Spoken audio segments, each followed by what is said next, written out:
Hello good morning guys, कैसे हैं आप सब लोग।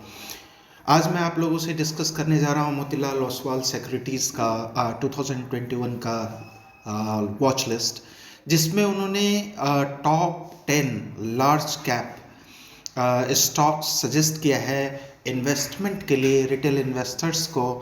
तो आज हम वो डिस्कस करने जा रहे हैं। और उससे पहले मैं आपको कुछ बातें और बता दूं। फर्स्ट मैं क्विकली बताऊंगा ताकि सारी चीज़ें जो है वीडियो थोड़ी ज़्यादा लंबी ना हो जाए। पहला तो ये है कि जब भी कोई ब्रोकरेज हाउस कोई एनालिसिस देता है, रिकमेंडेशन देता है, तो उसको एज ए लीड यूज़ करेंगे, उसको एज ए फाइनल वर्ड नहीं लेंगे। वो लीड होगा। लीड में इन द सेंस कि आप उसमें फर्दर एनालिसिस करेंगे और देखेंगे और जानेंगे उसके बारे में। तो ये पहला पॉइंट है। दूसरा है, ये जो भी कंपनीज हैं जो सजेस्ट हैं वो almost do not lose concept पे है। डू नॉट लूज कॉन्सेप्ट का मतलब इसमें आपके चांसेस बहुत कम है कि इसमें आपको मनी का वेस्टेज होगा या वेल्थ का डिस्ट्रक्शन होगा। दूसरा। तीसरा है, आप थर्ड जो मैंने बताया है कि अपनी एनालिसिस जरूर करेंगे इसके ऊपर। फोर्थ ये है कि डॉलर कॉस्ट एवरेजिंग करेंगे। डॉलर कॉस्ट एवरेजिंग का मतलब है कि जैसे जैसे समय बीतता जाता है आप उसको थोड़ा करके डिफरेंट भाव पे लेते जाएंगे, ताकि ओवरऑल आपका उसका एक्विजिशन कॉस्ट कम होगा। एंड फिफ्थ पॉइंट है पैसेंस रखेंगे आप। पैसेंस मेंटेन करना है, ऐसा नहीं कि आज लिया और 10 दिन के बाद आपको रिटर्न चाहिए। पैसेंस रखेंगे, लेके रखना है। Purchase, buy and hold on. और ये आप 5 साल 10 साल लंबे समय के लिए होल्ड कर सकते हैं।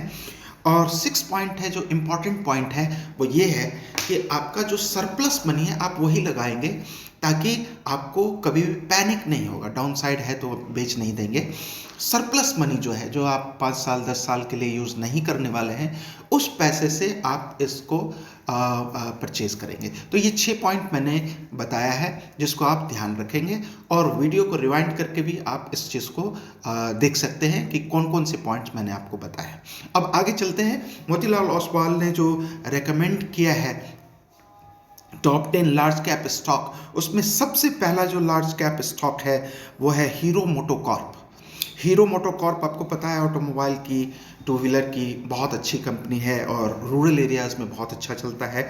और उनका ये कहना है कि इस कंपनी का volume CAGR, compounded annual growth rate, लगभग 5 से 6% 5 साल के लिए होगा। मैं आपको थोड़ा सा स्क्रॉल डाउन करूं और आपको यहाँ पे ले आऊं तो आप देखेंगे कि हीरो मोटोकॉर्प जो है वो ये कहता है कि वॉल्यूम CAGR जो होगी ये 5 to 6% का ग्रोथ होगा, और पोस्ट BS6 इसकी परफॉर्मेंस बहुत अच्छी होगी। और प्रीमियम सेगमेंट की जो बाइक्स हैं उसमें ये कंपनी बहुत अच्छा परफॉर्मेंस करेगी, और इसका एक्सपोर्ट वगैरह भी इम्प्रूव कर रहा है। अब जो है वो फाइनल एक्सपोर्ट रैंप अप हो रही है। और इनका जो अर्निंग पर शेयर है, EPS अर्निंग पर शेयर, वो earning per share 11% CAGR growth rate होगी। वो फाइनेंशियल ईयर 2020 टू 2023 ये एक्सपेक्टेशन है। तो इन सब ग्राउंड्स पे मोतीलाल ओसवाल का सबसे पहला रिकमेंडेशन है हीरो मोटोकॉर्प। अब नेक्स्ट दूसरे पे आते हैं। ये बैंकिंग इंडस्ट्री से इन्होंने ICICI बैंक को सेलेक्ट किया है, और सिलेक्शन का सबसे पहला रीज़न है strong growth in retail deposit. जो ICICI बैंक का रिटेल डिपॉजिट में अच्छा खासा पकड़ है, उसकी ग्रोथ भी होने वाली है। और ये जो बैंक है उसकी लोएस्ट फंडिंग कॉस्ट है, one of the lowest funding cost है सारे बैंकों में। और इस कंपनी के साथ थोड़ी सी एक जो रेड फ्लैग है, वो रेड फ्लैग है कि इसकी एसेट क्वालिटी अंडर प्रेशर रहेगी इन द शॉर्ट टाइम। तो इन सब ग्राउंड्स पे मोतीलाल ओसवाल का सेकंड रिकमेंडेशन है ICICI bank. Third, again banking sector से है, बहुत ही अच्छी कंपनी है। पहले तो जो आईसीआईसीआई बैंक है वो प्राइवेट बैंक है, ये पीएसयू पब्लिक सेक्टर बैंक है, और ये बैंकिंग इंडस्ट्री की तीसरी रिकमेंडेशन है मोतीलाल ओसवाल की, और इसमें है स्ट्रॉन्ग अपटिक इन अर्निंग इनकी बढ़ने वाली है।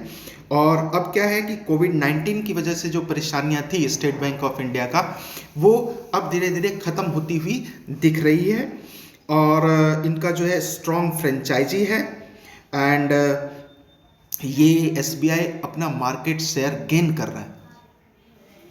जो पीएसयू बैंक्स अपने मार्केट शेयर धीरे धीरे लूज कर रहे हैं प्राइवेट सेक्टर बैंक्स को, लेकिन एसबीआई का स्थिति क्या है कि और ज़्यादा स्ट्रॉन्ग होता जा रहा है। और वैल्यूएशन वाइज ये एक कंपेलिंग बाय है, मतलब वैल्यूएशन बहुत ही चीप वैल्यूएशन पे आपको ये एसबीआई अभी मिल जाएगा। नेक्स्ट जो रिकमेंडेशन है मोतीलाल ओसवाल की, वो है मुथूट फाइनेंस। ये गोल्ड फाइनेंस की बहुत ही अच्छी कंपनी है, और इसमें इसका रिकमेंडेशन, एक तो गोल्ड प्राइसेस काफ़ी भागा है अभी कोविड पीरियड में, इसलिए भी है, और गोल्ड लोन का डिमांड भी काफ़ी अच्छा बढ़ा है। गोल्ड लोन का डिमांड बढ़ा है का मतलब इसका बिजनेस भी अच्छा बढ़ेगा, एंड कोविड-19 की वजह से, एंड इसका 20% year on year asset under management AUM growth होने वाली है एक्सपेक्टेड फाइनेंशियल ईयर 2021 में, और उसके बाद ये 15% का जो है इसमें ग्रोथ होना है, 20% और 15%। तो इसका मतलब बहुत ही अच्छा बिजनेस इसका आने वाले टाइम में होगा। ये फोर्थ रिकमेंडेशन था मुथूट फाइनेंस का। ये फोर्थ रिकमेंडेशन था। Fifth recommendation HUL, Hindustan Unilever limited, बहुत ही अच्छी कंपनी है, बहुत अच्छा ब्रांड है, जिसका 17% earning per share compounded annual growth rate है। 17% होने वाला है, जो कि इसका ऑन एवरेज 10 साल का 12% होता है। आज तक पिछले ये में इसका 12% है, और ये एक्सपेक्टेड अर्निंग पर शेयर की जो ग्रोथ है वो 17% है। और दूसरा क्या है, इसकी अर्निंग ग्रोथ होने वाली अच्छी, प्रोडक्ट पोर्टफोलियो बहुत अच्छा है। आपको पता है HUL के प्रोडक्ट पोर्टफोलियो कितने स्ट्रॉन्ग हैं, और एग्जीक्यूशन स्ट्रेंथ, कंपनी बड़ी है, लार्ज कैप है, इनका एग्जीक्यूशन स्ट्रेंथ भी बहुत अच्छा है। तो इस ग्राउंड पे जो पांचवा रिकमेंडेशन है मोतीलाल ओसवाल का, वो है Hindustan Unilever limited. Sixth health care से है, फार्मा से है, डिविस लैब, बहुत अच्छी कंपनी है। ये कंपनी ग्लोबल लीडर है लार्ज वॉल्यूम API जो मेडिसिन बनाने के लिए जो इंग्रेडिएंट्स यूज होती है उसको हम API बोलते हैं, एंड इनका जो है 34% earning compounded annual growth rate 2020 से लेके 2023 तक एक्सपेक्टेड है। 34% अर्निंग में ग्रोथ होना है। 34% काफ़ी अच्छा ये माना जाता है परसेंटेज में, कि अर्निंग 34% की अर्निंग की ग्रोथ बहुत अच्छी मानी जाती है। तो डिविस लैब 6 पोजीशन पे वो रेकमेंड कर रहे हैं। 7th पे अगेन फार्मा की कंपनी है सन फार्मा, इनका प्रोडक्ट पोर्टफोलियो है, बहुत अच्छे मेडिसिन बनाते हैं, ये बहुत अच्छी कंपनी है। हाल फिलहाल में ये बहुत ज़्यादा गिरा था, अभी सारे फार्मा कंपनी गिरे थे, तो इसमें भी ये गिरा था।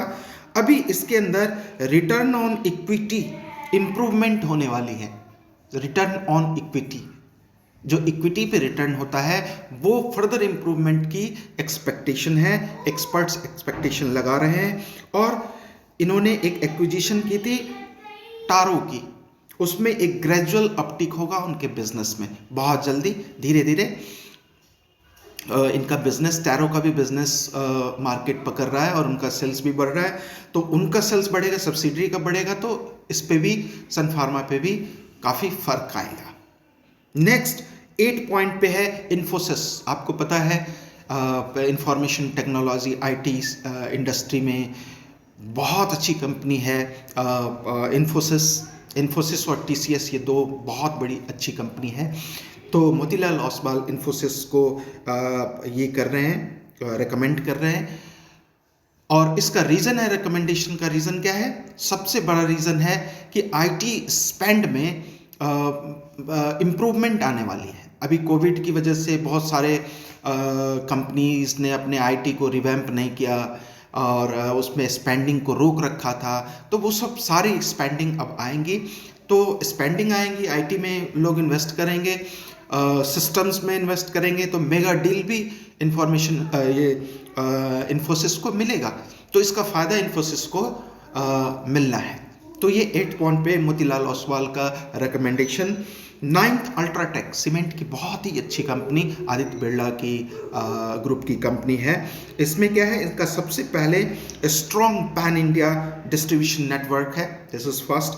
Second, 14% CAGR consolidated EBITDA, earning before interest, depreciation, tax and amortisation.